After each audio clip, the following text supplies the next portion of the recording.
एकदा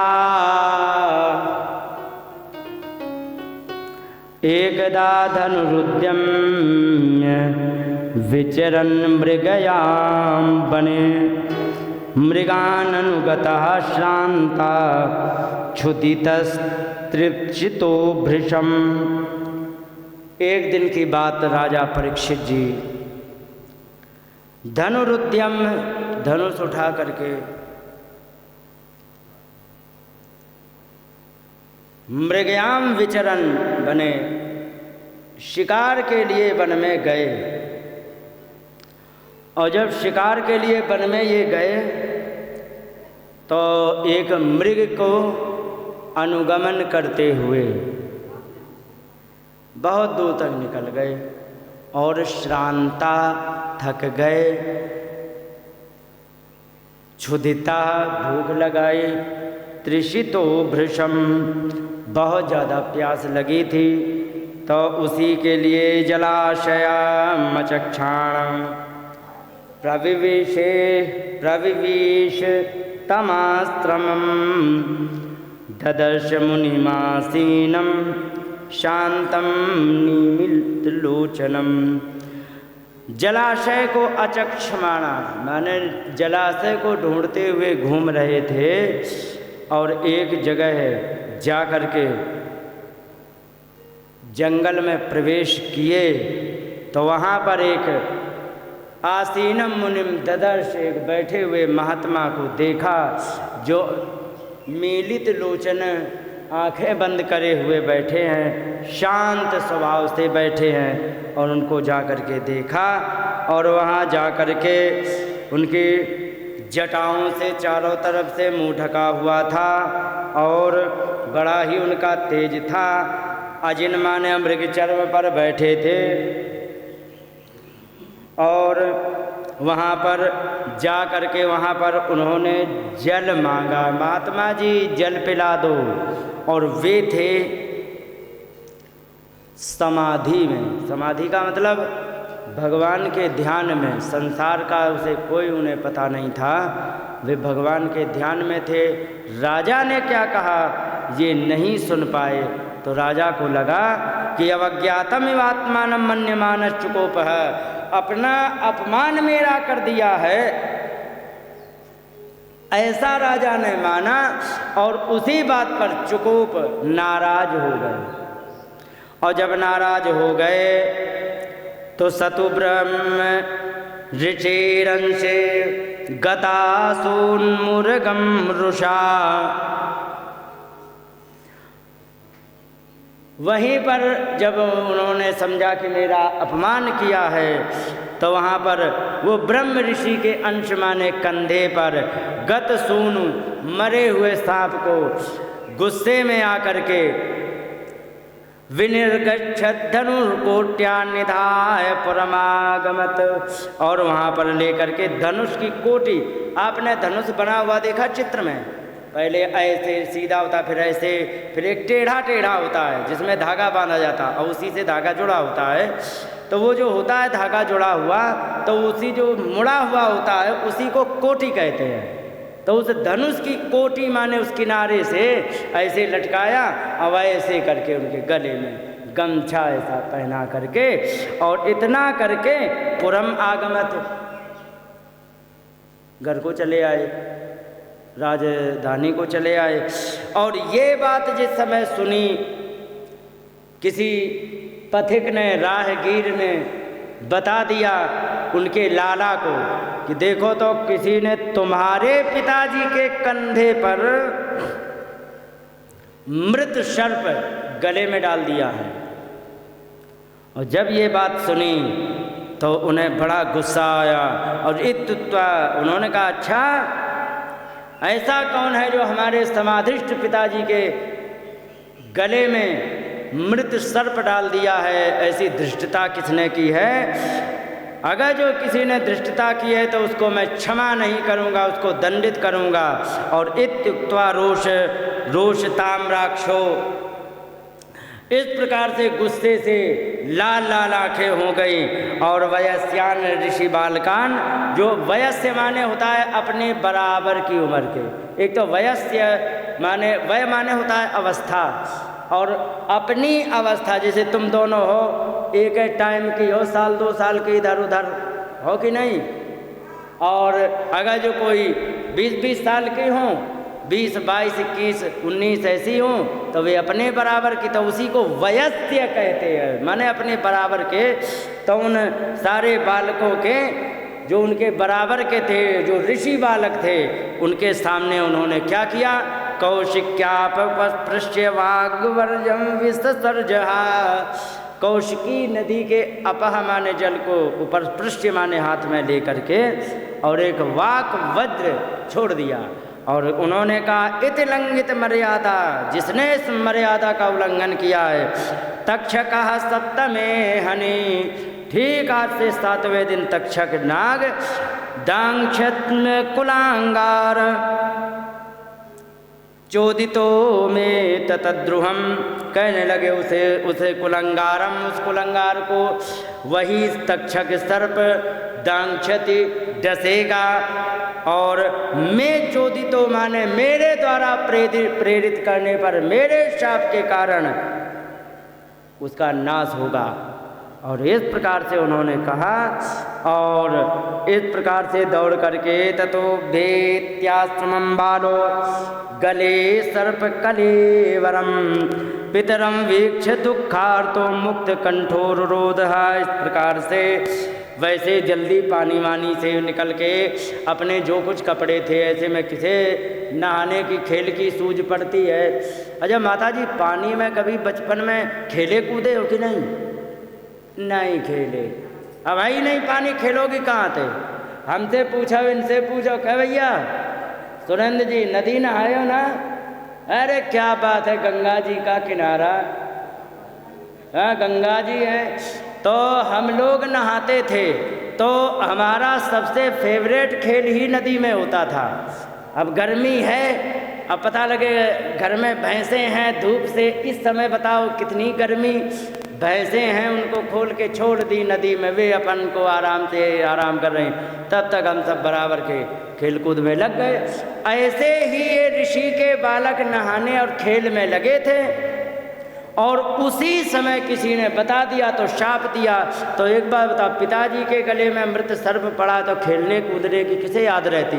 सब भागे वहाँ से, और आ करके यहाँ पर देख करके पिताजी के गले में मरा हुआ सर्प देख करके, बालक थे छोटे, तो मुक्त कंठोरुरोधः, खुले हुए, मुक्त कंठ माने खुली हुई आवाज़ में रोना। एक तो होता है घूंघट मार के फुसुर फुसुर रोना, है ना, और एक हाहाकार मचा के रोना, जो मतलब 10 घर दूर का पड़ोसी भी ना सो पावे, एक वो होता है ना, उसी को मुक्त कंठ रोना कहते हैं।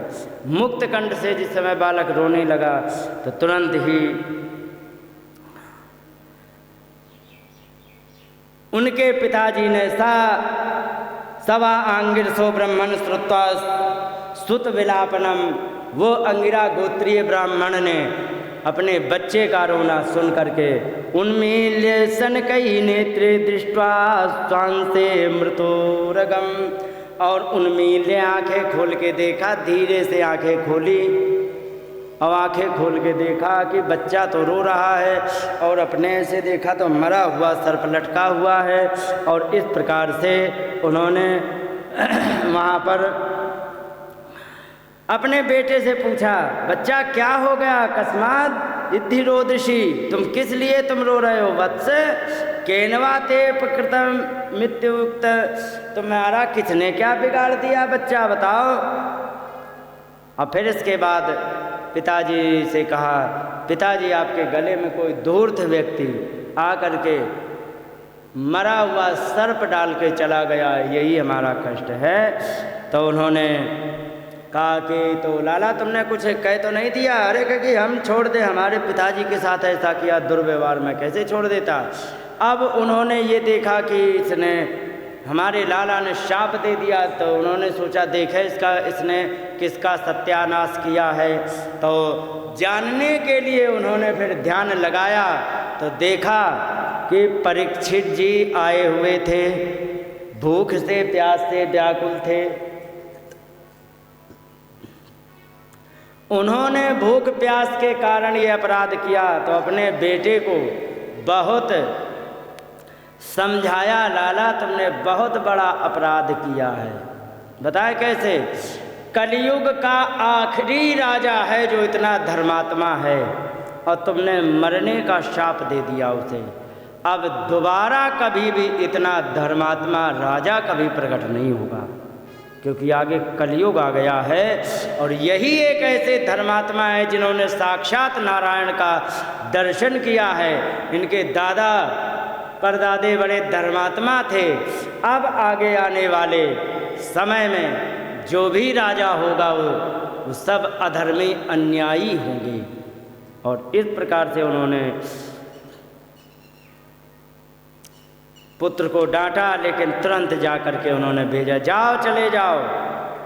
कहाँ चले जाओ? राजा को सूचित कर दो कि तुम्हें शाप लग चुका है। अच्छा एक बात बताओ, तुम्हारे घर में कोई कूड़ा भी फेंक के चला जाए और तुम्हें पता लग जाए किसने फेंका, क्या करोगी तुम? एक्सीलेंट, कितनी माता ईमानदार है, तुरंत कह दिया लड़ाई करेंगे। वाह वाह वाह, इनके लिए ताली बजा दो। अच्छा एक बार माता ने तुरंत कहा। लेकिन यहाँ महात्मा का अपराध किया है और महात्मा ने कहा कि तुमने बहुत गलती की है, उसने भूख प्यास के कारण ऐसा किया। इसीलिए संत आदरणीय होता है। तुलसीदास हर एक ग्रंथ में, भागवत में संत की महिमा बड़ी विचित्र है। रामचरितमानस में एक बार तसल्ली नहीं हुई, 3 जगह संत की महिमा का वर्णन किया गया है, बड़ी सुंदर।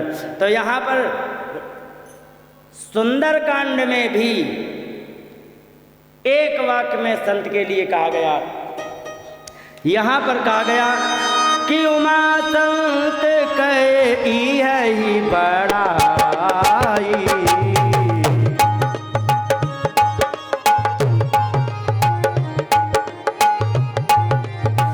मंद करत सोई करत भलाई,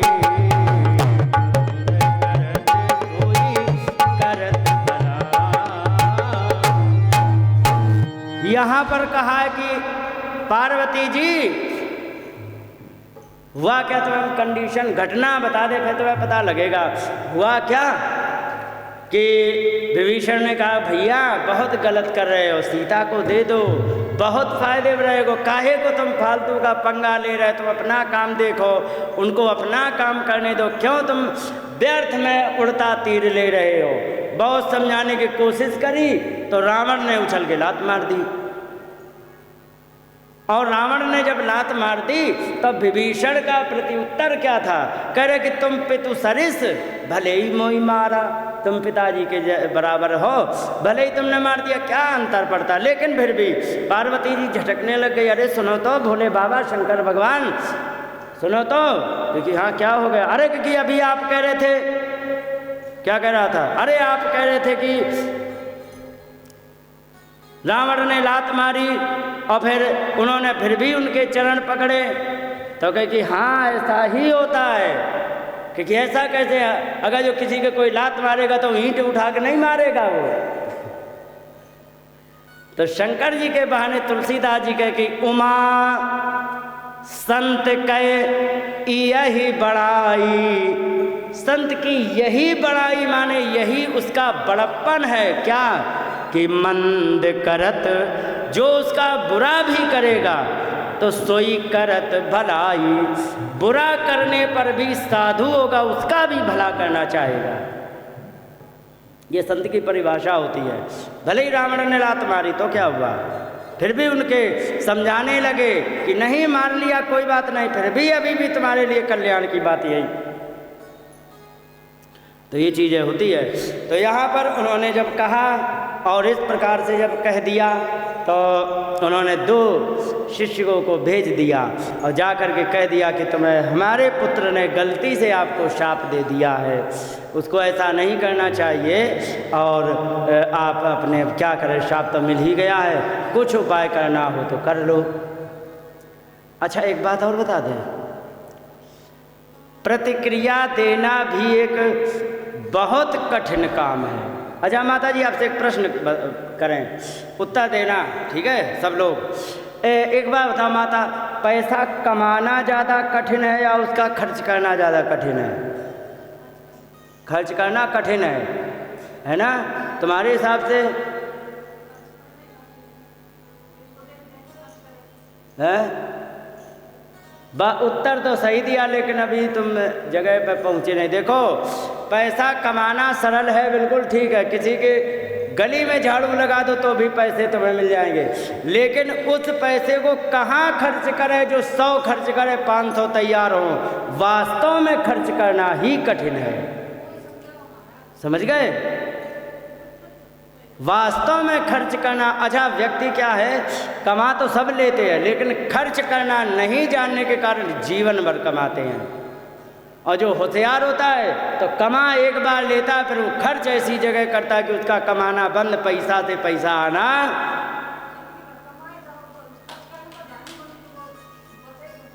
हाँ, अगर जो सही जगह इन्वेस्ट नहीं तो ठीक कहा, लेकिन ये नहीं समझ पाई थी मैं इनकी कही तो। बोलिए गोविंद भगवान की जय। तो कहने का मतलब ये होता है, ऐसे ही गुस्सा होती है, ऐसे ही तुम्हारा उत्तर देना होता है, और ऐसे ही किसी को सजा देना होता है। अच्छा अनजान व्यक्ति सजा तुरंत देगा, अनपढ़ की सजा देने में और पढ़े लिखे की सजा देने में अंतर मालूम है? मैं आपको बता दें, अनपढ़ व्यक्ति सजा तुरंत देगा, तुमने गाली दी वो ईंट उठा के फेंक के मारेगा, ठीक है, सजा दे दी उसने, लग गई तो ठीक है, लग गई तो टांग आंग टूटेगी, नहीं लग गई तुम भाग गए तो ठीक है, कोई बात नहीं। लेकिन पढ़ा लिखा यदि किसी ने गाली दी है उस समय ईंट उठा के नहीं मारेगा, वो फिर ऐसा मारेगा कि तुम जीवन में खड़े नहीं हो पाओगे। तो ये होता है। तो अच्छा ये जो समझ होती है ना, ये बहुत विकसित दिमाग वालों के पास समझ होती है, समझ गए? बहुत विकसित दिमाग वालों के पास होती है। और जिसका दिमाग विकसित नहीं होता है तो वो ना तो गुस्से को सही उपयोग कर पाता है और ना ही अपने ज्ञान को, ठीक है।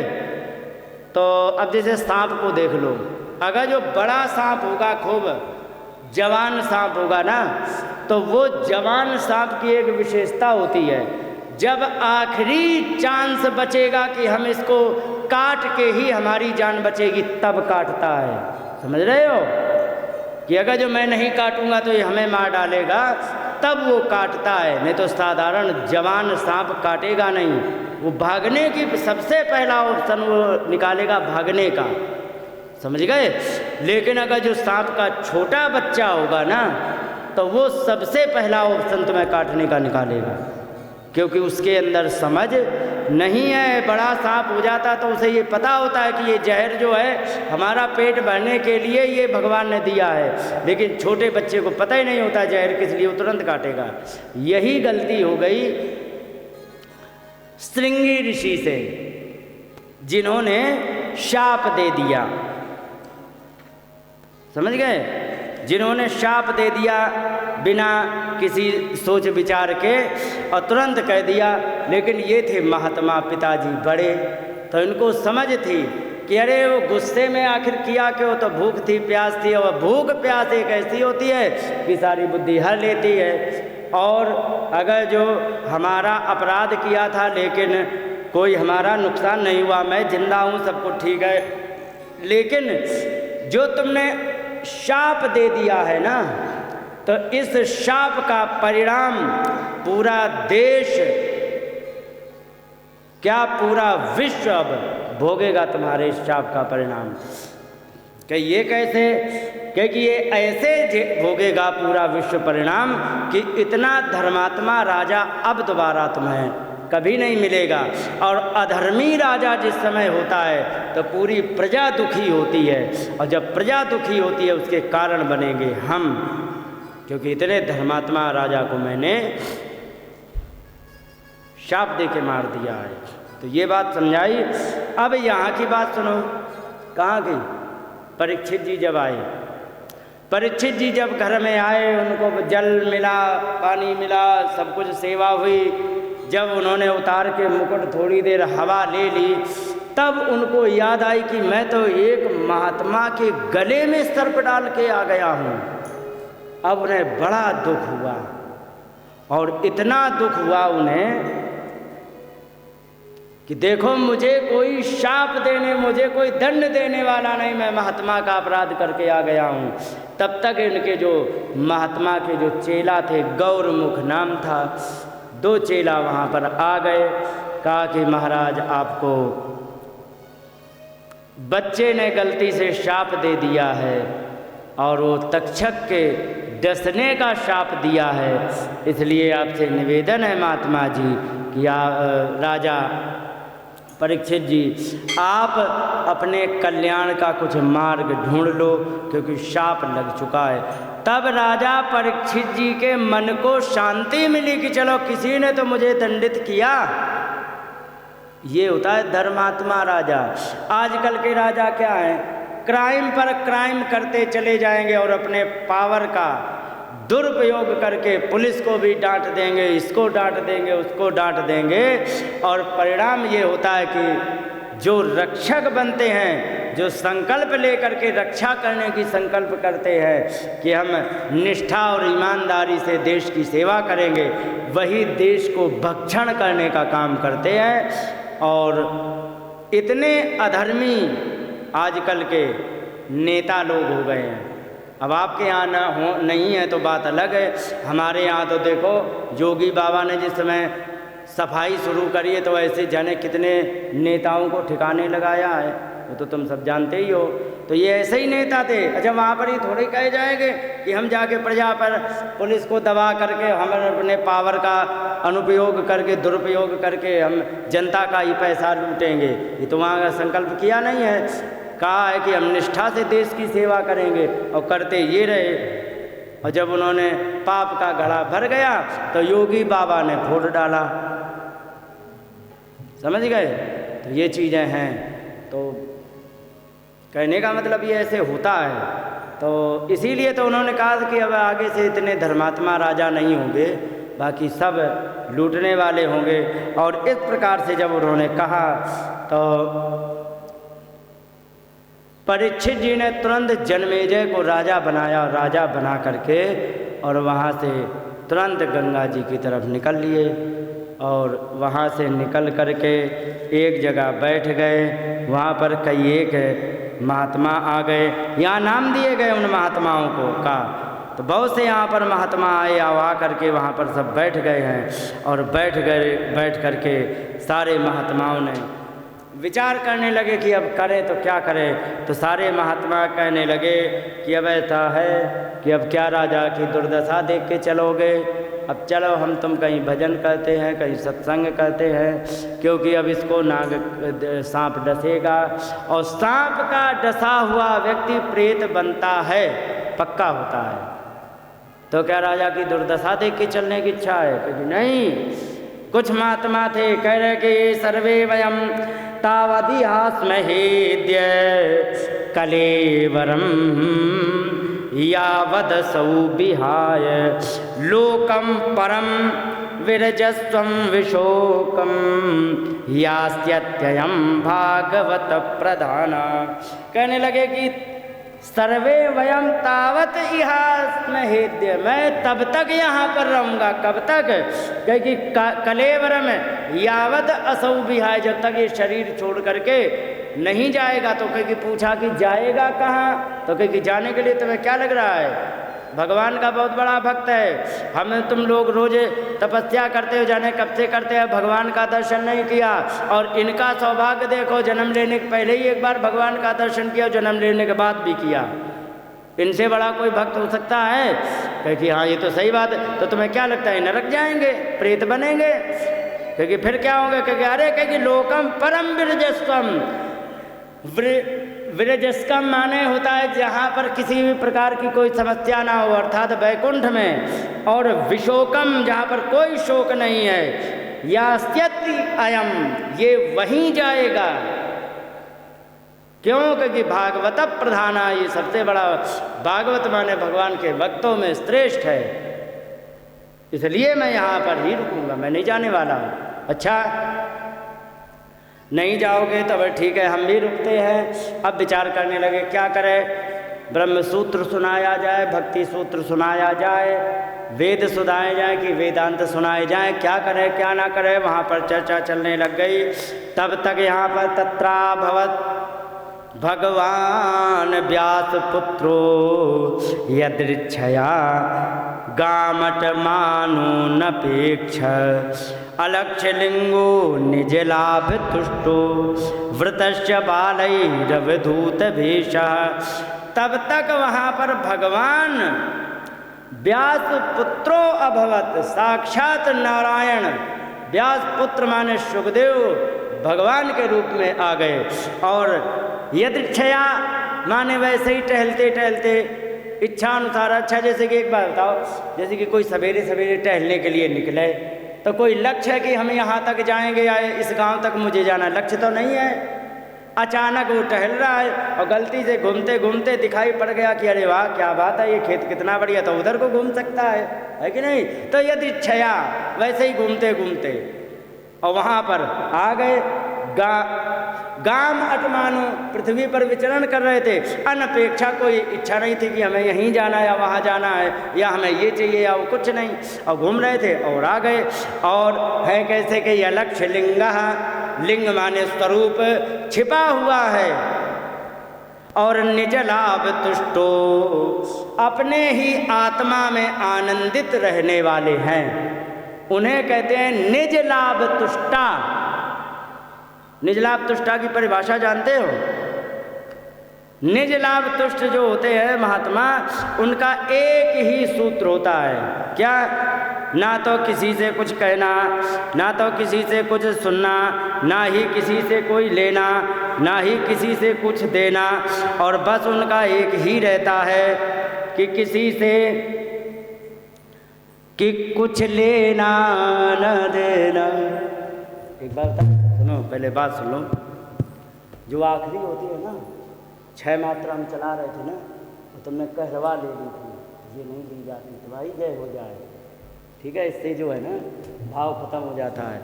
इसके बारे में तो हम बताएंगे आज संगीत में। इस ताल का भी भाव होता है, जैसे राग के भाव सुने तुमने, हाँ, कि आशावरी गा दो तो उसमें विरह होता है, जैसे ताल का भी भाव होता है। जैसे ही तुमने ताल बदली तो सारा मामला बदल गया।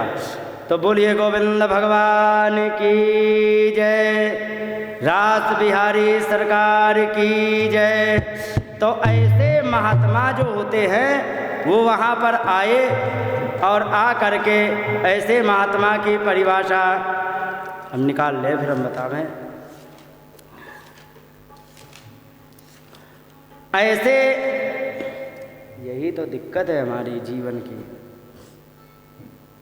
कहाँ क्या रखा है समझे नहीं है, इसमें है। बोलिए वृंदावन बिहारी लाल की जय।